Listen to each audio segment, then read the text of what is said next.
Roid Mi EVE Plus. В предната част на робота имаме подвижна броня. Това е лазерната навигация. На бронята имаме 3 сензора. Средният бутон е за включване и изключване, също така за ръчно пускане и пауза. Този отдясно е за връщане на станцията, а този вляво е режим 5. С продължително натискане на Power бутона може да се включи.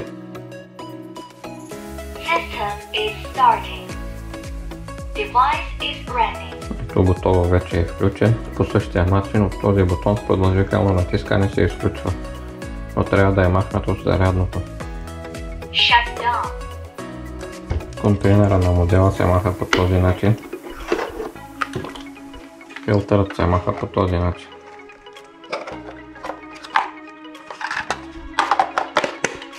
Водата се пълни от горната част. От долната част виждаме трите дупчици, откъдето изпомпва вода от контейнера към мотокърпата. От долната част на робота виждаме две странични четки, две колела, които задвижват робота, предно колело. Това са 4 сензора против падане. Това са точките за зареждане, ако е с нормална зарядна станция, а не самопочистваща. Когато е с самопочистваща, зареждащите точки са отдясно и отляво на контейнера. Централната четка се маха по този начин. Тя е с доста гъст косъм и силикон, която служи за по-добре почистване на всякакви настилки, както твърди, така и килими. В лявата страна на четката виждаме една стрелка. Това означава, че тази част се разглобява с дърпане навънка и намотаната коса от тази част се изчиства много по-лесно. Монтираме обратно четката. Слагаме капака. Към комплекта имаме един резервен филтър, кратки инструкции за експлоатацията, както при всички модели, приставка за моп, а това са еднократните мопове, които са 10 на брой. Това е станцията, която зарежда робота и самопочиства контейнера след всяко връщане обратно. Имаме кабел с европейски щепсел. В задната част се намира мястото за кабела. Това са двете точки, които зареждат робота. От тук изсмукват събрания буклук вътре в контейнера. От горната част се намира капак, а под капака виждаме торбата за буклук. Под капака виждаме инструкции как се сменят пълната торба с нова. Смяната на торбата става много лесно, само с издърпване на тази пластмасова дръжка. По този начин торбата се затваря и няма как да излезе прах навън. Тук имаме също една помощна четка с косъм за почистване на контейнера и за почистване на централната четка от косми. Тук имаме едно филтърче, което може да се наложи да се почиства от време на време, ако е запрашено. След като сме изкарали торбата с буклук, естествено я подменяме с нова. Новата торба се монтира много лесно, на този отвор само бутаме надолу пластмасата и готово. Препоръчително е станцията да е плътно до стената. Сега ще го сложа ръчно на станцията, ще се включи и на дисплея ще покаже процент на батерията.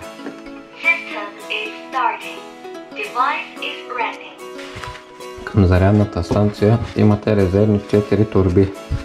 И една вътре, значи общо с 5 турби пристига и те могат да се поръчат отделно. По инструкциите на производителя една турба изкарва горе-долу 1 месец, но това зависи от количеството прах във вашето помещение и колко често използвате машината. Нека да преминем към свързването на устройството към приложение. Той работи с две приложения. Едното е Mi Home, а другото е Roid Mi Cleaners. Сега ще го свържем към Mi Home.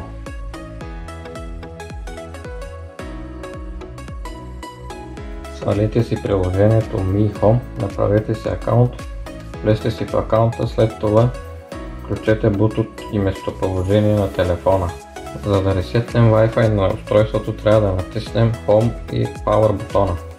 Натискаме и ги задържаме, докато чуем звука.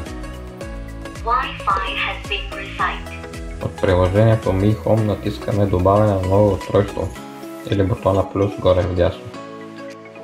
Започва автоматично сканиране и устройството трябва да се открие. Ако по някаква причина не се открие, проверете местоположението на приложението дали е включено. Това става от настройките на телефона, приложения, Mi Home, местоположение или разширения. Също може да направите опит за свързване ляво в колонката, където са всички модели с роботите. Ето, автоматично го открихме, Roid Me Eve. Тук избирам моята мрежа, My Home. Задължително мрежата трябва да е на 2,4 ГГц. 5 ГГц няма как да се свържете. След като сме избрали рутера, давам напред. При мен не иска парола, защото вече приложението веднъж е свързано. При вас ще поиска парола на рутера, въвеждате паролата. Ако нямате парола на рутера, няма как да се свърже.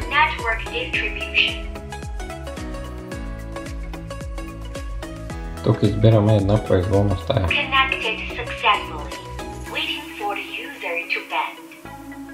Тук може да си преименувате устройството. И тук, ако искате да го споделите с други устройства, може да го направите. Също по-късно и в менюто може да се сподели с други телефони. Ето, вече сме свързани. Тук са настройките на firmware. Ако имате нова версия, задължително направете апдейт. Така ще имате достъп до последните екстри, които са подновени с всяка версия.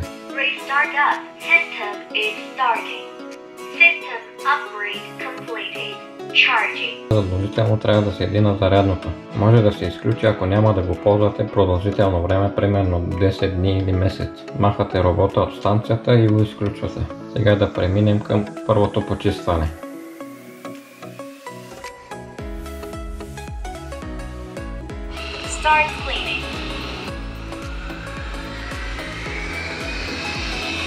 Преди първото пускане, заредете робота напълно. Отворете всички врати и го пуснете да чисти. Оставете го да заобиколи навсякъде и сам да се върне обратно на станцията.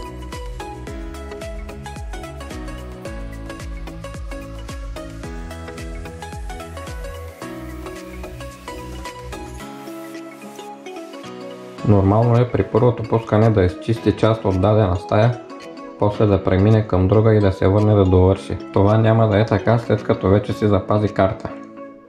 Влиза в една стая, довършва я и така минава към следващата. Височината му е 9,8 см. Ако имате мебели на крака с минимум 10 см височина, той ще влезе под тях и ще изчисти.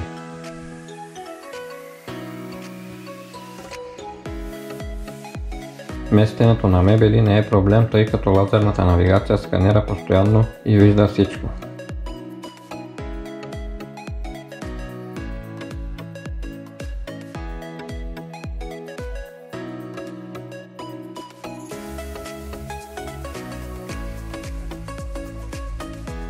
Roid Me Eve Plus има уникална мощност на засмукване от 2700 паскала.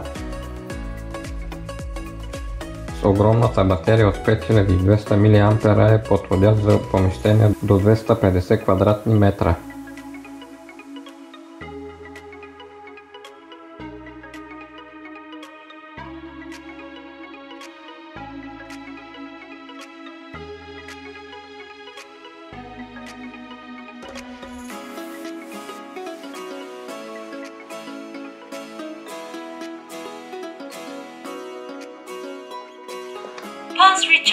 Натискам пауза, за да погледна колко боклук е събрал преди да се изпразни контейнера.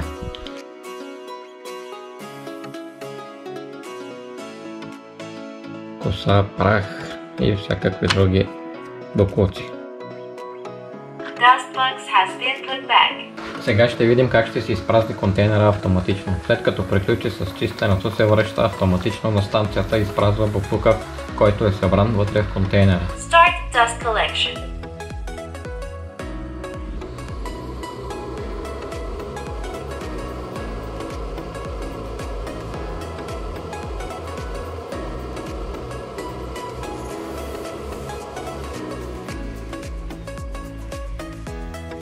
Dust collection completed. Charging. Сега да погледнем вътре в контейнера какво имаме. Дали е достатъчно добре това почистване от станцията. Please put back the dust box.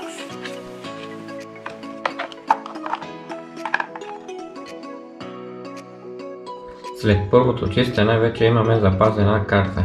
Долу ляво виждаме настройките, свързани с картата: забранени зони, виртуални стени, no-mob зони, преименуване на стаите, разделяне и изтриване на карта. Първоначално искам да направя една цяла стая, която е автоматично разделена на две части. Избирам двете части на стаята, натискам Merge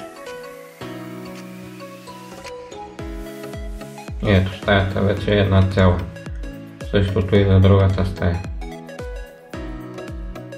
Ако искате да разделите стаи, избирате стаята, примерно тази стая, натискаме Split, точно преместваме тази черта, където искаме и като натиснем ОК, се разделя на две части. Ако се наложи редакция, просто да знаете как се прави. На Rename може да се преименувате стаите. Избирам стая, натискам Rename, кухня. По същия начин и с другите стаи. Или от тук задавате стая по избор. Ето, картата вече е разделена както искаме и стаите са преименувани. Както вече знаете от Roborock S5 Max за какво се използват no-mob зоните, те се поставят на местата с килими. Примерно в детската имам килим в тази част на стаята, слагам тази зона и когато пусна робота с функция Mob, той няма да се качи върху тази зона. Зоните се махат пак по същия начин, след като вече сте ги поставили, кликнете върху зоната и от X ги премахвате. И запазвате картата. В долната част на приложението виждаме процент на батерията и колко квадрата за колко минути е изчистил. От дясната страна е бутона за чистене, а над него виждаме режимите. Избираме режим и ниво на вода, ако е инсталирана приставката за Mob, и ако искаме да направи две чистения, отбелязваме тази отметка. Задължително трябва да натиснете бутона Share, за да запазите направените промени. От горната част на приложението виждаме 4 X3, а те са почистване на избрана стая. Избираме стаята или стаите и като го пуснем ще изчисти само тези стаи.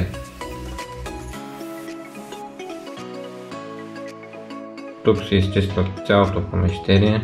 Това е зоново почистване. Натискаме добавяне на зона и посочваме къде да изчисти. А на Point това е режим петно, който чисти площ от 1,60 на 1,60. Нещо като зоновото чистене. Горе вдясно на трите точки са едни настройките. Тук на Robot Setup първите настройки са за робота. Това е за лазерната навигация. От тази отметка може да изключим индикатора на Power бутона, който свети върху самия робот. Тоест той премигва постоянно. След като се изключи, повече няма да свети. Това е режим килими. Когато този режим е включен, примерно ако сте пуснали робота на по-ниска мощност, когато той се качи върху килим, ще вдигне на максимална мощност, а когато слезе от килима, ще намали пак на избраната мощност.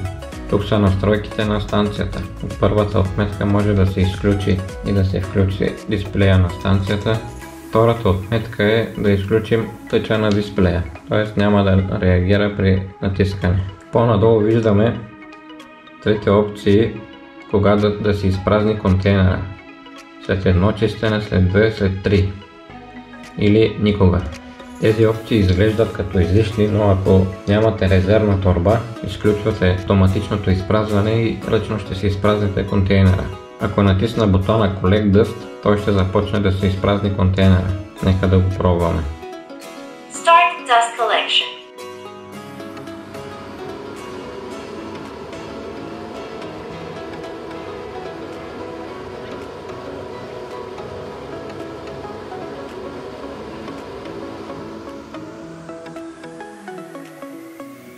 Dust collection completed. Charging. Или натискаме бутона Collect Dust, или натискаме и задържаме дисплея. Както тук има стикер и показва Long Press to Start.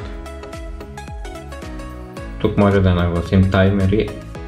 Избираме кога да изчисти, в колко часа Тук избираме режими. Ако изберем стая, тогава ще изчисти само избраните стаи. Тук виждаме историята на чистенията. Тук виждаме консумативите. Филтър, странични четки, централна четка и сензори.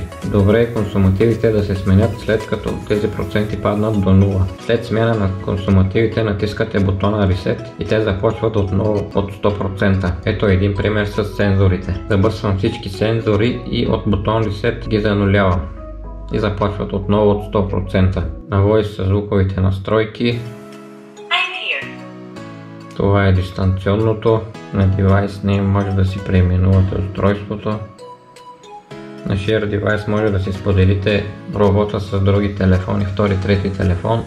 Или влизате с един и същ Mi аккаунт или от тук споделяте устройството. И на FireWire Update подновявате версията на робота.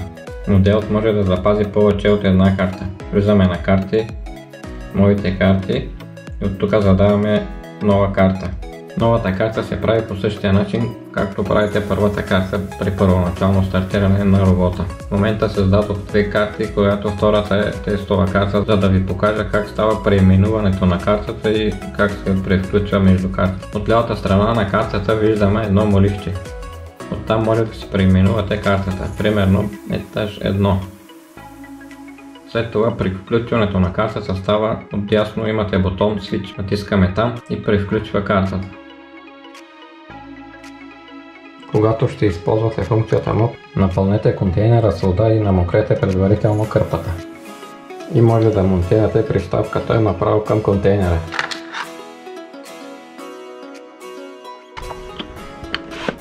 Dustbugs has been put back. Enter mopping mode.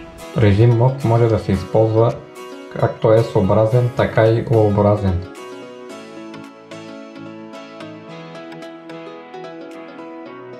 Може да използвате режим Mop и прахосмучене едновременно. За целта е нужно да изберете режим на каква мощност да прахосмуче и с колко вода да мине. Ако искате само Mop, изключете прахосмученето.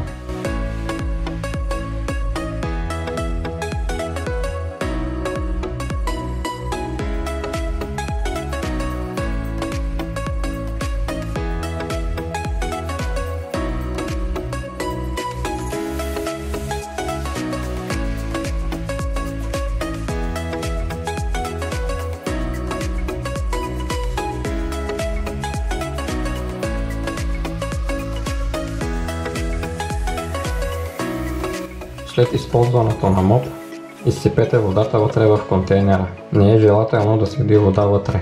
Също така премахнете и приставката от робота. Кърпата може да се изплакне на ръка, също и така да се пере в пералня, но да не е при горещи температури.